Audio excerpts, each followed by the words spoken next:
automatically thinks that a third generation can actually be that powerful, but even a second can sometimes overpower a third because of, well, nice trickery, and also the fact that sometimes you get more power if you use your power foe's abilities over us. Yes, this is the Fire Brigade of Flame, chapter 106.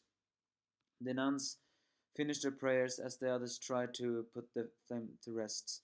But even so, the flame will still be raging, and it will burn everything else.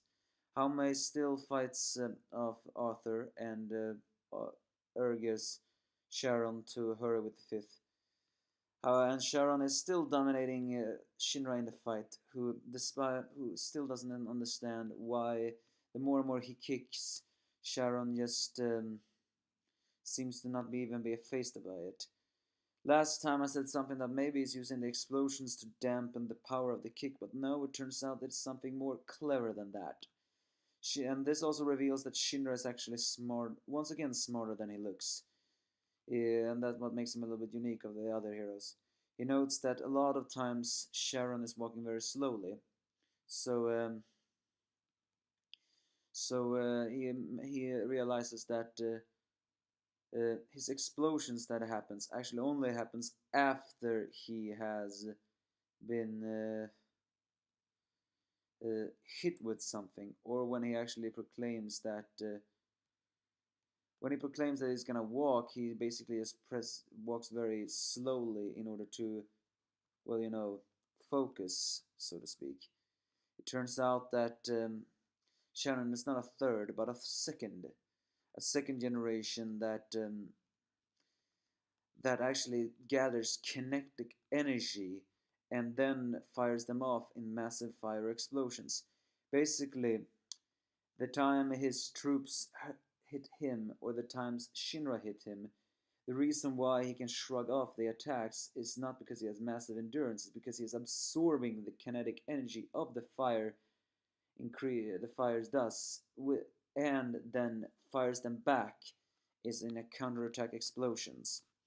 Elsewhere, however, something else strange happens as Karim successfully managed to put down the demon fire flame humans in just one attack, or at least that's what it looks like.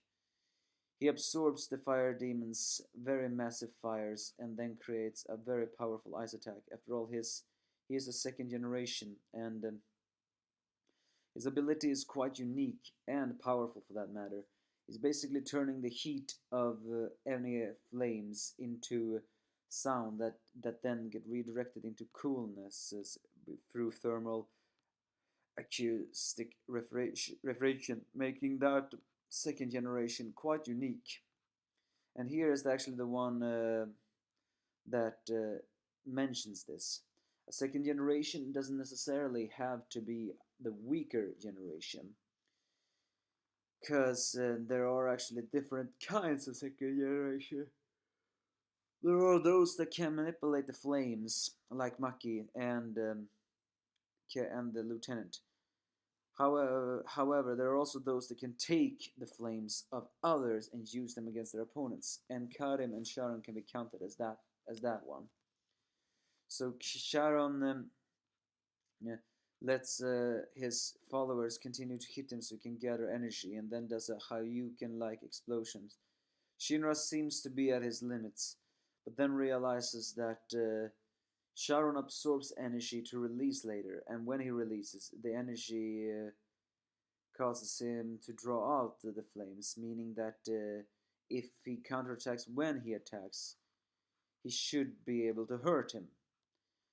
As he gives a devilish smile for a different emotion, and shows the horn sign, the one Commander Obi told him. He remembers the what the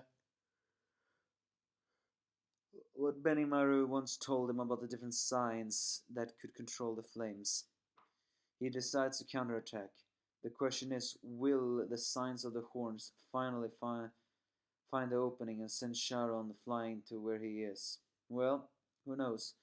All in all, this was actually a very good chapter. A little nice reference. That